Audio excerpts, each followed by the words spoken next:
Okay, सो आज हम discuss करेंगे एक ऐसा अकाउंट जो बहुत ही वियर्ड बिहेव कर रहा है, काफ़ी वियर्ड बिहेवियर है उसमें। तो ये एक ऐसा ब्रांड है जिसको हम स्टार्ट किए दिसंबर में ओपन करना, और ये आया था अराउंड 40-50 लैक्स के आसपास का रेवेन्यू जनरेट करा था। इसको करना था 1 CR with in next 3 months. तो जो मेन इशू इसका था ना यहाँ पे, वो था आपका split between engage and new and existing audiences. ये न्यू पे क्या स्प्लिट जा रहा है और एग्जिस्टिंग पे क्या स्प्लिट जा रहा है। तो अगर हम यहाँ ऑब्जर्व करेंगे तो नवंबर मंथ में इसका जो एग्जिस्टिंग पे बजट दिया है वो है 4,13,000 और टोटल बजट है हमारा 13,30,000। तो ये जो पोर्शन है इज कमिंग अराउंड 32%, और आइडियली हम मतलब 20% से नीचे रखते हैं, बट मैं रखता हूँ 12 to 15% ऑफ ईच में। तो ये बहुत ज़्यादा है, तो हमने सोचा था कि इसको कम करके and then we will scale. तो दैट वाज द प्लान। तो हम we start working from December. तो अब जनरली ऐसे बिहेवियरल अकाउंट में हम क्या करते हैं कि पहले पास्ट परचेजेस को नेगेट करते हैं ताकि वो न्यू पे शिफ्ट हो।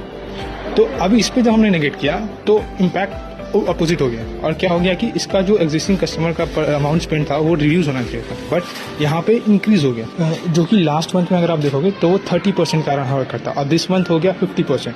मतलब डिक्रीज होने की जगह पे उल्टा 20% हमारा एग्जिस्टिंग कस्टमर पे स्पेंड बढ़ गया। अब हम जानते हैं कि आखिर एक्चुअली हमने किया क्या था दिसंबर में। अगर एग्जिस्टिंग कस्टमर पे हमारा एड ज़्यादा जा रहा है तो हम क्या करते हैं कि हम पास्ट परचेजेस को नेगलेक्ट कर देते हैं। एज इनिशियल से ये थोड़ा नीश के अकॉर्डिंग थोड़ा डिफर होता है। लाइक अगर एक स्किन केयर का अगर पकड़ ले ब्रांड, तो वहाँ पे हमारा जाता है कि 30 डेज़ में अगर 50 ग्राम्स का एक प्रोडक्ट हो तो 30 डेज़ में खत्म होता है। तो वी नेगलेक्ट स्टार्टिंग में 30 डेज से करते हैं। ये भी एक स्किन केयर ही ब्रांड है। तो इनिशियल डेज में हमने 30 डेज एक्सक्लूड किया था एंड 10 डेज का ऑब्जर्व किया था कि आखिर क्या रेजोनेट होता है। तो नथिंग है, स्टिल एग्जिस्टिंग पे ज़्यादा स्पेंड जा रहा था और न्यू पे कम। और अगर किसी भी ब्रांड को स्केल करना है तो उसका जो मैक्सिमम स्पेंड होना चाहिए वो न्यू ऑडियंस पर होना चाहिए, तब जाके हम स्केल कर पाएंगे। आज का न्यू ऑडियंस का रिवाज भी कम है, क्योंकि हमारा जो आइडियल रिवाज मेंटेन होना चाहिए वो होना चाहिए 2.5, और न्यू ऑडियंस एग्जिस्टिंग पे 3.5 अगर होता है तो ब्लेंडेडली हमारा 3 का जो रिवाज है वो मेंटेन हो जाएगा। तो that was the overall goal of the plan. तो उसके लिए हमने क्या किया था कि हमने जो 30 डेज़ का एक्सक्लूड किया था तो वर्क नहीं किया, तो हमने फिर 90 डेज एक्सक्लूड किया, फिर भी वर्क नहीं किया, 180 डेज एक्सक्लूड किया, फिर भी वर्क नहीं किया। स्टिल जो स्पेंड था वो एग्जिस्टिंग पे भी जा रहा था, जो कि नहीं होना चाहिए। तो एक बहुत ही बड़ा क्रिटिकल सिचुएशन होता है। Full December with tried almost custom event based जितने पास्ट परचेजेस होते हैं वो सब एक्सक्लूड करके किया, बट नहीं वर्क किया। तो हमने दिसंबर में थोड़ा सा अप्रोच चेंज किया। हमारे जब कस्टम इवेंट बेस्ड अगर हमारा न्यू ऑडियंस पे रेजोनेट नहीं करा रहा, मतलब कस्टम ऑडियंस का मतलब हो गया कि हम एक इवेंट क्रिएट कर रहे हैं मेटा पे, और वहाँ पे हम क्या कर रहे हैं कि एक परचेज का इवेंट क्रिएट कर रहे हैं, पास्ट परचेजेस 30 डेज, और मेटा को कैंपेन्स में हम डिप्लॉय कर रहे हैं कि आप इन सारे ऑडियंसेस को ऐड मत दिखाओ, इसके अलावा बाकी सबको दिखाओ। तो वो क्या करता है कि स्लोली वो फिर वो न्यू ऑडियंस पे रेजोनेट करना स्टार्ट कर देता है, बट वो वैसा नहीं हुआ। इवन दो अंदर अदर मतलब बाकी सारे अगर ऑडियंस साइज का बोलो 90 डेज़ और 180 डेज़ तो भी नहीं हुआ।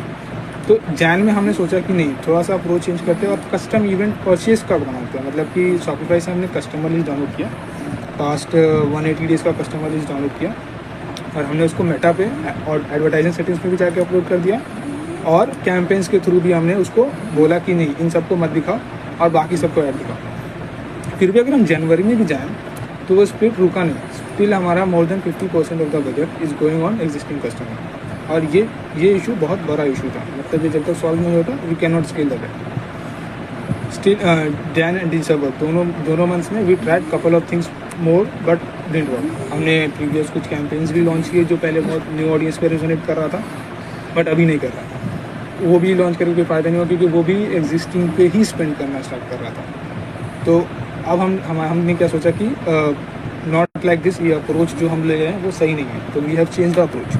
तो अप्रोच चेंज करने के बाद हमने क्या किया कि हम उस एड्स पे और उस कंटेंट पे ज़्यादा फोकस किए जो न्यू से हमारा कन्वर्जन आ रहा है, और स्केलिंग अप्रोच में भी चेंज करते हैं। लाइक कोई भी ऐड तो हम 7 डेज़ पे बेसिस पे स्केल करते हैं, 4 डेज़ और 7 डेज़ के बेसिस पे। तो हम देख रहे थे कौन सा एड्स पे हमारा न्यू पे रिवाज बन रहा है, अभी न्यू पे हमारा किस पे कौन से एड्स पे स्पेंड जा रहा है।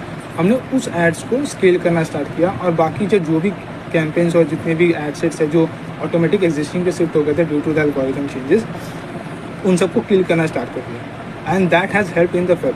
मतलब कि जो अभी मेरा आपको अगर देख रहे हो 50% के आसपास अराउंड एग्जिस्टिंग कस्टमर स्पेंड जा रहा है। फेब में अगर मैं जाऊँ तो वो कम हो गया, वो अराउंड 33% के आसपास हो गया। अगर मैं करूँ लाइक 8 lakhs पे, अगर 3 lakhs में करूँ तो अराउंड 33% के आसपास हो गया। And if I go last 7 days तो वो हमारा हो गया है 25% के आसपास, विच इज़ गुड। 30 के आसपास ही है, मतलब ज़्यादा नहीं, 30 के आसपास ही है। बट सून ये बहुत जल्दी जिस अप्रोच के हिसाब से हम कर रहे हैं, ये वाला हमारा रिलीज़ हो जाएगा और दिस विल गो अराउंड, जो प्लान है वो है कि 12 to 15% के आसपास का स्पेंड रखना ऑन द एग्जिस्टिंग एड्स। पहले बहुत अच्छा होता था कि ASC कैंपेन्स में ना एग्जिस्टिंग कैब रहता था, तो उतना प्रॉब्लमेटिक नहीं होता था। बट आफ्टर द एंड्रोमेटा अपडेट और ये बहुत बैकेंड्स में जितने भी अपडेट्स हो रहे हैं, तब हम ऐसे एग्जिस्टिंग कैब कैंपेन्स में नहीं लगा सकते। तो ये थोड़ा क्रिटिकल हो रहा है और अकाउंट्स भी बहुत ज़्यादा, I think there are 2-3 account जहाँ पे हम ये वाला इशूज़ फेस कर रहे हैं। तो this is a new thing which is coming up, तो इस पर माइंड रखना है। और if you are planning to scale any ads और any account like this behavior, तो आप लोग हर 7 days और 3 days पे वो एड्स देखो जो एड न्यू पे जा रहे हैं और न्यू से सेल, न्यू एड्स पे जाके न्यू कस्टमर्स पे जा रहे हैं और वहाँ से सेल्स जनरेट कर रहे हैं। फिर जाके आप एक अच्छा स्टेबिलिटी आएंगे। और अभी हमारा रोयास भी काफ़ी अच्छा हो गया, जो अगर आप दिसंबर-नवंबर में देखोगे तो 1.8 1.9 था। अभी हमारा न्यू ऑडियंस इज अराउंड 2.4 2.5 के आसपास, विच इज़ अ गुड। तो हमारा अभी बहुत ही पॉजिटिव साइन है। तो नेक्स्ट 7 to 10 days में हम इसका ये इंगेज और न्यू ऑडियंस का इशू सॉल्व कर देंगे and then we will scale this brand. और इसको लेके हम बहुत जल्दी अपडेट देंगे तो how we are moving head with this और क्या क्या रेवेन्यू जनरेट हो रहा है।